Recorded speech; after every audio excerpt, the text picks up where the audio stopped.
혹시 두 기자님 일본 도쿄역에 가보신 적 있습니까? 가봤죠. 엄청 크잖아요, 그죠? 도쿄역이요. 하루에 열차 출도착 횟수가 약 3,000회, 하루 이용객이 약 140만 명, 지상, 지하, 신칸센 포함해서 총 30개 라인이 있어서 일본 철도의 심장부로 불리는 곳입니다.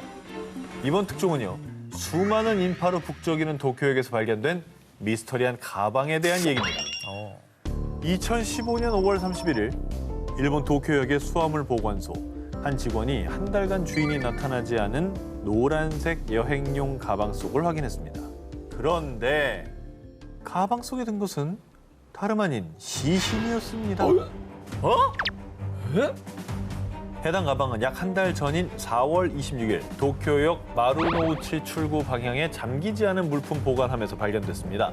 이후 가방은 수화물 보관소로 옮겨졌고 보관 기한인 한 달이 지나도 주인이 나타나지 않자 한 직원이 가방 속에 단서가 있나 싶어서 열어서 확인했던 거죠.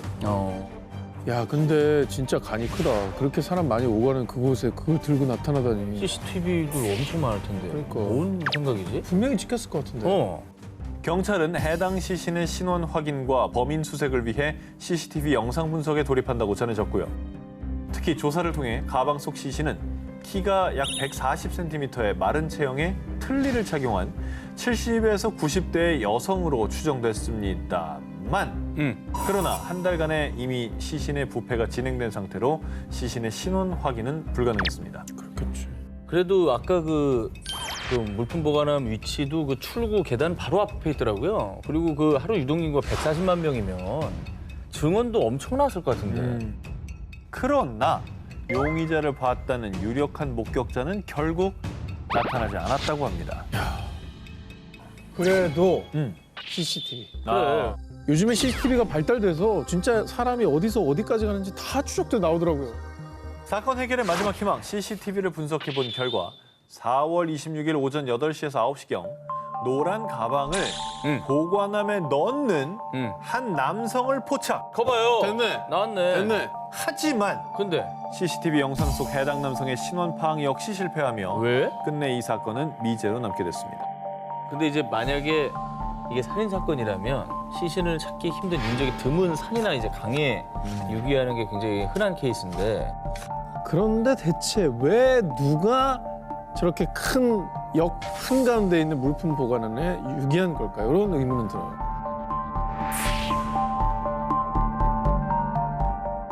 (2009년 2월 2일) 미국 뉴멕시코주 엘버커키의 사막 지역 웨스트메사에서 반려견과 함께 산책을 하던 한 여성. 그리고 그녀의 눈에 띈 무언가. 그것은 사람의 뼈, 백골이었습니다. 이 백골의 발견은 거대한 연쇄살인 사건의 전모가 밝혀지는 시작에 불과했습니다. 해당 백골 발굴 작업 도중 무려 10구의 백골이 추가로 발견됐던 겁니다. 한 지역에서 그러면 저게 여기 나왔다는 거는 이제 11명의 시신이 같이 매장이 돼 있었다는 얘기네. 최소한이죠. 최소한. 와우.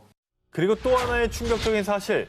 백골들의 DNA 확인 결과 이 지역에서 발견된 11구의 백골은 2001년에서 2005년 사이에 실종된 여성들이었는데요. 이들의 공통점, 바로 매춘 여성들이었습니다. 그렇게 피해자들의 신원 확보는 했지만 CCTV도 목격자도 없는 상황. 이 사건은 그대로 미궁에 빠질 뻔했는데요. 그러던 중 다행히도 두 남성이 유력 용의자로 지목됐습니다. 첫 번째 용의자 이름 조세프 블레아. 1985년에 발생한 한 매춘부 여성 살인 사건 현장에서 그의 DNA가 발견돼 기소된 이력까지 있었고요. 게다가 그런 여자들은 이 사회 쓰레기일 뿐이야. 그들에 대한 혐오감을 드러냈었다고 합니다. 유력한 용의자로 보이긴 하는데요. 그렇게 본다면 제일 네. 유력하죠. 네네네. 자, 그런데 말입니다. 블레아가 웨스트메사 살인 사건의 범인이라는 결정적 증거가 발견되지 못했고요. 이후에 그는 용의선상에서 벗어나게 됐습니다. 이어서 두 번째 용의자, 이름 로렌조 몬토야. 그 역시 과거 매춘 여성들을 폭행한 혐의로 경찰에 체포된 적이 있어 유력 용의자로 지목됐었던 겁니다. 그러나 몬토야 역시 웨스트메사 살인 사건의 용의자로 기소되지는 못했습니다. 결정적 증거가 안 나왔나 봐요, 이 사람도. 그 이유는 백골들이 발견되기 3년 전인 2006년 용의자 몬토야는 한 여성을 폭행하다가 피해 여성의 남자친구가 쏜 총에 맞아 이미 사망한 뒤였는데요. 따라서 몬토야에 대한 추가 수사가 불가능해졌던 거죠. 결국 웨스트메사 살인 사건은 미스터리로 남고 말았는데요. 야, 그리고 이 사건이 미제 사건으로 남아 더 안타까운 이유. 웨스트메사 인근에서 실종된 또 다른 여성 6명의 행방이 여전히 밝혀지지 않았기 때문입니다. 와. 꼬리에 꼬리를 무는 미스터리 19, 14위 공개합니다. 배수로에 버려진 모모. 나이지리아 델타 아브라카 지역 한 주택 뒤편 배수로 아래에서 며칠 전부터 이상한 소리가 들려오기 시작했습니다. 이를 이상히 여겨 배수로 뚜껑을 열어본 집주인은 경악을 금치 못했습니다. 배수로에? 네네. 배수로에 뭐지? 자, 충격적이게도 배수로 안에는 흉기에 찔려 사경을 헤매는 한 소녀가 있었습니다. 이 소녀의 정체는 얼마 전 실종된 이 집의 딸 12살 블레싱 이네였습니다. 어이구. 이네는 5일 전 부모님 심부름을 하기 위해 외출했다가 실종. 이후에 가족들이 애타게 이네를 찾았지만 그 어디에서도 이네의 흔적은 찾을 수 없었고요. 목격자도 범행의 단서도 발견되지 않으며 사건은 미궁에 빠졌었는데요. 그런데 배수로 안에서 실종됐던 딸 이네가 발견된 겁니다. 발견 당시 이네는 다행히 살아있었지만요. 이네의 허리와 등에는 흉기에 찔린 상처가 가득했고요. 아이고. 심지어 이네를 살해하려고 작정한 듯 이네 목에는 깊은 자상까지 있었습니다. 아니 근데 어떻게 저 상태에 살았니? 정말 살아서 살았대. 다행이긴 한데 너무 끔찍하다. 그런데 말입니다. 사건을 조사할수록 커지는 의문점. 범인은 왜 발각될 가능성이 큰 이네의 집 배수로에 이네를 유기한 걸까요? 자, 의문점은 또 하나 있습니다. 이네 발견 당시 나체 상태였던 이네의 온몸은 흰 분필가루로 뒤덮여 있었던 겁니다. 에이? 그건 또 뭐예요? 흰 분필가루는. 이상하네. 사람들은 분필가루의 정체를 이 미신을 맹신하는 범인이 일종의 사이비 종교의식을 치른 게 아닐까 추측을 했는데요. 그런데 하나씩 사건의 실마리를 풀어가려던 그때 의식을 회복한 피해자 이내의 충격 증언. 어떤 남자들이 절 납치해 성폭행했어요. 범인은 남자 3명. 이내는 범인 중 1명으로 이웃 남성을 지목했습니다. 야, 이 사람 이웃놈이 아휴. 와. 아휴. 합리적으로 보면은 피해자의 집에서 멀리 어떤 그런 그렇죠. 일을 하는 게 이제 우리가 이해하기 쉬운 방식인 거잖아요. 근데 뭐 어쨌거나 범인이 나왔으니까 일단 그 놈부터 잡아서 그 3명이 누구냐 밝혀라. 네 공범이 누구냐. 그렇죠. 하면 되지 않나요? 하지만 범인은 이미 도주한 상태였습니다. 경찰은 이 끔찍하고 기괴한 사건의 진상을 파헤치기 위해 도주한 범인을 추적 중에 있다고 합니다. 꼬리에 꼬리를 무는 미스터리 19, 13위를 공개합니다.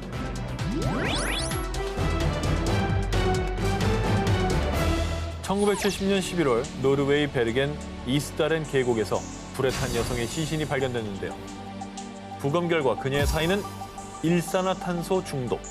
그러니까 사망한 뒤 화장된 게 아니라 살아있는 상태에서 불태워져서 끔찍한 고통을 겪으며 사망했던 거죠. 아우, 아, 너무나 고통스럽게 생을 마감했네요. 이렇게 잔인한 수법을 보면 뭐 원한 관계가 있었다든지 아니면 다른 문제, 뭐 금전적 문제 이런 걸로 다툼이 있었던 건가요? 자, 그런데 말이죠. 경찰들은 당시 일명 이스다렌의 여인 죽음이 자살인지 타살인지 명확하게 규명하지 못했는데요. 그 이유는 부검 결과 무려 50여 개의 수면제를 복용했다는 사실 역시 밝혀졌기 때문입니다. 수면제가 그렇게 많이 나왔다는 건 자살 가능성이 있다는 얘기니까. 아 그래도 억지로 먹이고 또 그럴 수 불을 있죠. 수도 있잖아. 결국에는 수사가 더 진행이 되고 좀 증거가 더 나와야 알 것 같은데요. 이미 시신은 심각하게 불에 타 신원 확인마저 어려운 상황.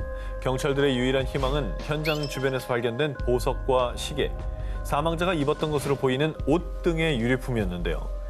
그런데 말입니다. 당시 발견된 모든 의류의 라벨이 전부 제거된 상태. 게다가 다른 유류품들 역시 상표와 로고 등이 모두 훼손된 상태였던 겁니다. 자살은 아니네. 특이한 옷 같은 경우에는 언제 어디서 누가 샀는지 좀 알 수 있잖아요. 그 옷이 만들어진 시기나 장소 네. 이런 건 대충 추정이 가능하니까 이 브랜드가 있고 그 택이 있으면 그러니까 그 정도로 약간 이제 치밀하게 계획해서 살해당한 게 아닐까라는 의심이 좀 들어요. 자, 사건 발생 며칠 후 수사가 난항에 빠질 뻔했던 바로 그 순간 베르겐의 한 기차역 물품 보관소에서 2개의 가방이 발견됐습니다. 그리고 가방 속 안경에서 사망자와 일치하는 지문이 발견되면서 어머. 가방이 이스타렌의 여인 것임이 확인됐습니다. 자, 그러면 증거가 나왔습니다. 이제 뭐 조금 수사에 탄력이 붙는 건가요? 하지만 평범한 여행자의 가방이라고 하기엔 가방 속에서 여러 종류의 가발이 발견. 마치 자신의 신분을 숨기고 변장하려던 사람처럼 말이죠. 만약에 그 여인의 꽃이었다면 너무나 수상하고 이상한데요? 그렇죠. 왜 저러고 왜 저렇게 했을까? 신분을 숨겨야 되는 특별한 이유가 있었던 게 아닐까? 문득 제가 생각한 건 약간 스파이 아닌가 해서. 오. 정보국에 있는 직원이니까 본인의 정체를 숨겨야 될 이유도 많은 거죠. 이후 계속된 경찰 조사 결과 해당 여성이 투숙한 호텔을 찾을 수 있었는데요. 그리고 체크인 당시 그녀가 여권을 사용했다는 것을 확인할 수 있었습니다. 정체가 뭡니까? 스파입니까? 여권이요. 네. 그러나 거봐. 이 역시 위조된 여권으로 드러났습니다. 게다가 유럽 곳곳을 돌아다니며 최소 8개의 가명으로 위조 여권을 사용한 사실이 밝혀졌습니다. 정보국인 것 같아요. 스파이네, 스파이. 네. 이번에 마치 평행 이론처럼 노르웨이에서 25년 전 사건이 재현된 듯한 또 다른 미스터리한 사건을 파헤쳐보겠습니다. 1995년 6월 노르웨이 오슬로의 한 호텔. 2805호 손님이 며칠째 숙박비를 지불하지 않자 호텔 경비원이 2805호를 찾아 문을 두드렸는데요. 그런데 바로 그 순간 방 안에서 들려온 총소리.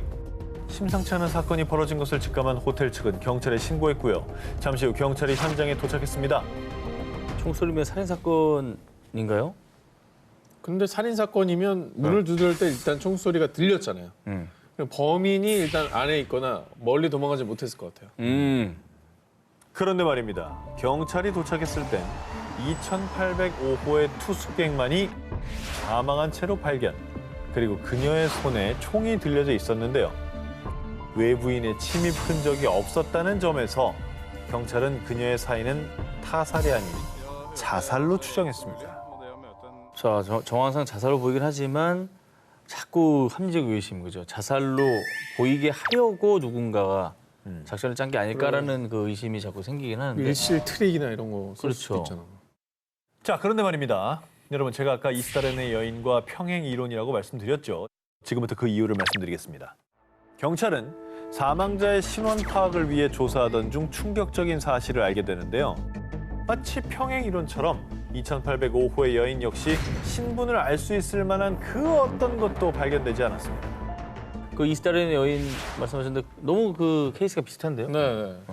근데 호텔에 체크인을 했으면 일단 뭐 서명이랄지 이런 거라도 개인 정보 조금 남아 있을 것 같거든요. 필적. 그렇죠. 체크인 당시 사용했던 제니퍼 페어게이트라는 이름은 가명. 그리고 사후 부검과 조사를 통해 그녀가 기록한 나이와 주소, 회사 명까지 그 어느 것 하나 맞는 것이 없다는 사실이 드러났는데요. 그리고 수상한 점은 이뿐만이 아니었습니다. 만약 정말 그녀가 총으로 자살했다면 손에 발사흔이 남거나 피가 묻어야 하지만 당시 사건 현장은 천장까지 피가 튈 만큼 처참했음에도 불구하고 그녀의 손은 이상하리만큼 아주 깨끗했던 겁니다. 자, 이 기묘하리만큼 비슷한 두 여인의 미스터리한 사망 사건. 이 정체불명의 두 여인에겐 도대체 무슨 일이 있었던 걸까요? 꼬리에 꼬리를 무는 미스터리 19, 11일을 공개합니다. 그날 밤 슈퍼마켓에서는 무슨 일이? 때는 1995년 7월 30일 저녁. 일본 도쿄 파치오지의 한 슈퍼마켓에서 40대 여성 직원 이나가키 노리코와 10대 여성 아르바이트생 2명이 처참하게 살해당하는 사건이 발생했습니다. 좀 이상하다. 직원들은 왜 죽인 거며 한 명에게 원한이 있는데 그걸 목격하면서 증인이 될까 봐 우발적으로 2명을 더 계획이 없었던 살인을 증인을 했나? 없애려고? 네. 자, 경찰 역시 강도가 아닌 원한 살인을 의심했는데요. 당시 10대 여성 2명은 머리에 한 발씩 총상을 입고 사망했지만요. 직원 노리코는 머리에 2발이나 총상을 입었고요. 잠깐만요. 야, 근데 일본이잖아. 일본이 총이 금지된 나라 아니야? 저 나라가 총기 살인 사건이 있어요? 어떻게 총구한 거죠? 자, 경찰 역시 범행 도구인 총에 주목. 조사 결과 범행 도구를 필리핀제 389경 리볼버로 추측을 했고요. 성능이 좋지 않은 총으로 피해자들을 명중시킨 것으로 보아 범인이 평소 총기 사용에 능숙했을 것으로 추정했습니다. 게다가 피해자에게 원한이 있는 사람까지 좀 좁혀진다면 용의자가 좀 바로 나오지 않을까? 그런 생각이 들거든요. 그렇습니다. 경찰은 수사 도중 노리코의 자택에서 어떤 남성이 총기를 들고 찍은 사진을 발견. 평소 친분이 있음에도 불구하고 그가 노리코의 장례식에 참석하지 않은 점도 수상히 여겨 그를 유력 용의자로 지목을 했는데요.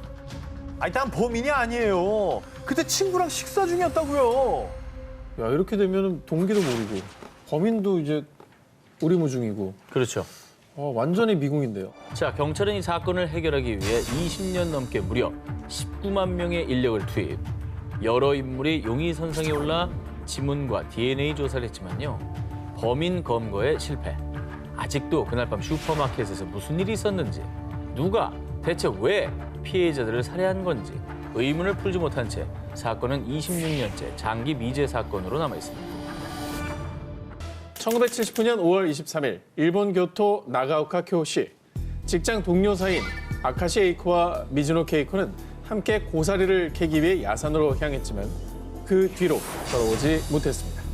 그런데 이틀 후 싸늘한 시신으로 발견된 두 사람. 두 사람 모두 아킬레스건이 끊어져 있었고요. 사인은 각각 질식사와 자상으로 밝혀졌습니다. 질식사? 아니, 목격자나 뭐 범인의 흔적이나 증거품 이런 거 없어요? 이거야말로 원한 조사해야 되는 거 아니에요? 다행히 범행에 사용된 흉기가 발견되긴 했지만 지문이 지워져 있는 상태. 그렇게 사건이 미궁에 빠지려던 찰나 사건 현장에서 결정적인 증거인 다잉 메시지가 발견됩니다. 어떻게 나왔을까? 뭐라고 써 있었어요?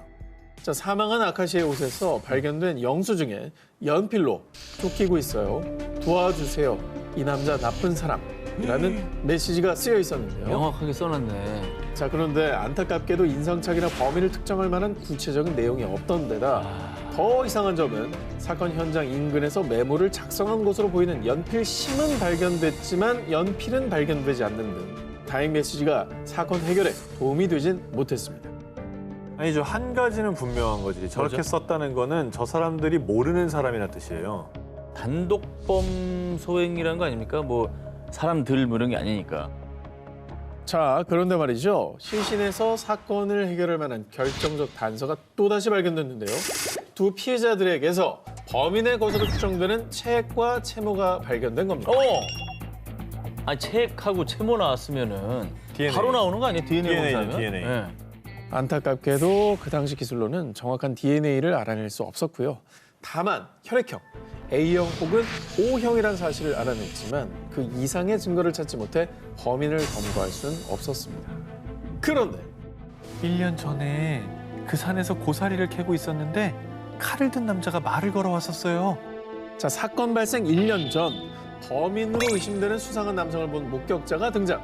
경찰은 몽타주를 만들어 수사에 나섰지만 역시나 그 남성이 누구인지 범인이 맞는지 아무것도 밝혀낼 수 없었고요. 지금까지 범인의 정체는 오리무중으로 흔적조차 찾지 못하고 있습니다. 꼬리에 꼬리를 무는 미스터리 19 4위 공개합니다. 토필드 정화조 변사체 사건. 1977년 4월 13일 캐나다 알버타주 토필드의 조용한 시골 마을에서 정화조 청소를 하던 노부부. 청소 도중 우연히 정화조 속을 들여다본 아내의 눈에 띈 것은 노란 시트로 감싸져 있는 시신이었습니다. 그런데 말입니다. 여태까지 봤던 시신들 중 가장 잔인하고 끔찍한 상태였습니다. 피해자 몸에서 발염장치로 불태워진 흔적을 발견. 심지어 주요 부위까지 잔인하게 훼손돼 있었고요. 직접적인 사인은 총상으로 추정됐습니다. 그렇게까지 뭐 고통을 줬다는 거는 역시 또 원한에 의한 살인이 아닐까 뭐 이렇게 보이는데. 그러게. 그렇습니다. 이후에 경찰들은 시신의 신원 확인에 집중.